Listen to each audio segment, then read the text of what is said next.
Everyone, welcome to हमारी अपनी पाठशाला। आज हम इम्पॉर्टेंट क्वेश्चंस करने जा रहे हैं economic impact of British rule in India के। फर्स्ट क्वेश्चन है, रैयतवाड़ी सेटलमेंट फर्स्ट इंट्रोड्यूस इन मद्रास प्रेसिडेंसी। जो रैयतवाड़ी सेटलमेंट था, जिसमें डायरेक्ट जो भी रेवेन्यू होता था वो किसानों से लिया जाता था, वो मद्रास प्रेसिडेंसी से स्टार्ट हुआ था। First cotton mill introduce in India in Mumbai. पहली कॉटन मिल जो इंडिया में इंट्रोड्यूस हुई थी वो मुंबई में हुई थी। Iron and steel industry of India first establish in Jamshedpur. जो भी हमारे लीडर थे दादा भाई नौरोजी और रनाडे, उनके द्वारा फोर्स किए जाने पे कि इंडिया की भी अपनी एक इंडस्ट्री होनी चाहिए, तो पहली टाटा एंड स्टील कंपनी जो बनी थी वो जमशेदपुर में बनी थी। The permanent settlement was introduce by home. जो परमानेंट सेटलमेंट सिस्टम था, जिसे हम ज़मींदारी सिस्टम भी कहते हैं, वो किसने इंट्रोड्यूस किया था? लॉर्ड कॉर्नवालिस ने। First railway line in India open in which year. पहली रेलवे लाइन कब ओपन हुई थी? 1853 के दौरान ही, जब थर्ड फेज़ ऑफ इंडस्ट्रियलाइजेशन हो रहा था ब्रिटिशर्स के द्वारा। इसी दौरान पोस्ट ऑफिस की भी स्थापना हुई थी। Indian factory act was promulgated in 1881। Indian factory act कब लाया गया? 1881 में। इसके तहत जो वुमेन्स वर्कर थे उनके बारे में पॉलिसीज़ निकाली गई थी, उनका वर्क आवर फिक्स किया गया था। Who attempt to estimate the per capita income of India. पहली बार इंडिया का पर कैपिटा इनकम किन्होंने निकाला था? दादा भाई नौरोजी ने। इन्होंने फेमस ड्रेन थ्योरी भी दी थी कि किस तरह से जो ब्रिटिशर्स थे वो हमारा एक्सप्लॉयटेशन कर रहे थे और सारा का सारा जो भी रेवेन्यू होता था वो ब्रिटिश इकोनॉमी की डेवलपमेंट में जाता था। Revenue collected from farmer under which settlement. Revenue जो फार्मर से डायरेक्ट लिया जाता था वो रैयतवाड़ी सिस्टम के अंदर ही लिया जाता था। Public work development started by home in India in 1848। PWD जो सिस्टम है वो किनके द्वारा इस्टेब्लिश किया गया? लॉर्ड डलहौजी द्वारा 1848 में। Who started decentralisation in India. India में डिसेंट्रलाइजेशन किन्होंने किया था, मतलब पावर का डिस्ट्रीब्यूशन किन्होंने किया था? लॉर्ड मायो ने। Win free India society in England was established bye Vinayak Damodar Savarkar. Win free India society जो इंग्लैंड में स्थापित हुई थी वो विनायक दामोदर सावरकर द्वारा हुई थी। Father of civil service in India. Civil service के जनक किन्हें माना जाता है? चार्ल्स कॉर्नवालिस को। और जो पहले हमारे सिविल सर्वेंट बने थे वो देवेंद्रनाथ टैगोर भी बने थे। Whom was the British governor general of India. पहले British governor general of India कौन थे? Warren Hastings. Who earned the liberator of the Indian press title. Indian press title का खिताब किन्हें दिया जाता? चार्ल्स मेड काल्फ को। When was Calcutta Hindu college establish. Calcutta Hindu college की स्थापना 1817 में हुई थी। The cause of decline of textile industries in 18th century in Bengal was high tariff of export। 18th century में जो भी हमारे टेक्सटाइल इंडस्ट्री की डिक्लाइनेशन हुई थी वो हाई टैक्सेशन लगा देने के द्वारा ब्रिटिश सरकार के इसलिए हुई थी। First railway line were laid down in India under British governor. हमारे इंडिया में पहली रेलवे लाइन कहाँ बिछी थी? मुंबई से थाने की ओर लॉर्ड डलहौजी द्वारा। Theory of economic drain of India during British rule given by. जो फेमस थ्योरी है इकोनॉमिक ड्रेन किनके द्वारा दी गई थी? दादा भाई नौरोजी के द्वारा। Poverty and the un British rule in India written bye.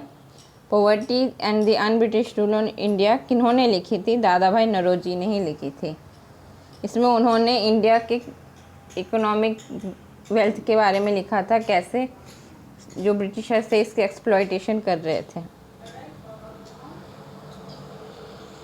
First newspaper started in India by whom. पहला न्यूज़पेपर इंडिया में किनके द्वारा स्टार्ट किया गया था? जेम्स अगस्टस हिक्की द्वारा। Who was the father of local self government. Father of local self government कौन थे? Lord Ripon. Who introduce doctrine of lapse in India, किन्होंने डॉक्ट्राइन ऑफ लैप्स इंट्रोड्यूस किया था? लॉर्ड डलहौजी ने। इस डॉक्ट्राइन ऑफ लैप्स में जो भी राजा होता था, अगर उसकी कोई संतान या वारिस नहीं हो या उत्तराधिकारी नहीं होता था, तो सारी की सारी प्रॉपर्टी कंपनी को चली जाती थी। When did the British government conducted the first all India census? First all India census British government द्वारा कब लिया गया? 1881 में। नेक्स्ट क्वेश्चन है, who introduce subsidiary alliance? Subsidiary alliance किसने इंट्रोड्यूस किया था? लॉर्ड विलेस्ली ने।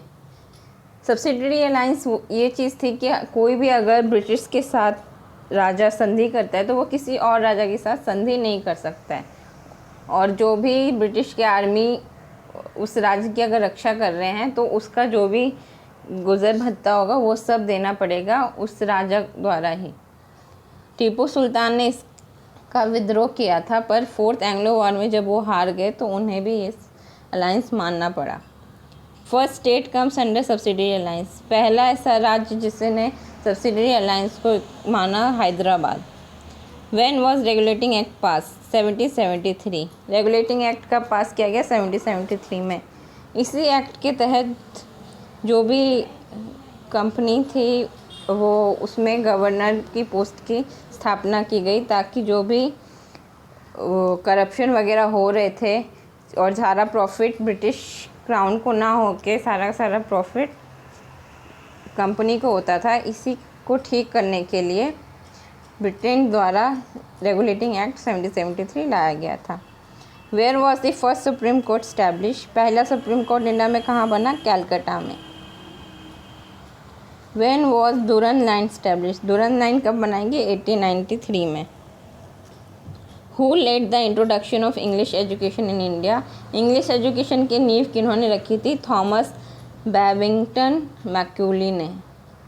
Who was the Viceroy if India when Rowlatt Act 1919 pass? India के वाइसरॉय कौन थे जब रॉलेट एक्ट 1919 पास किया गया था? लॉर्ड क्लेम्सफोर्ड।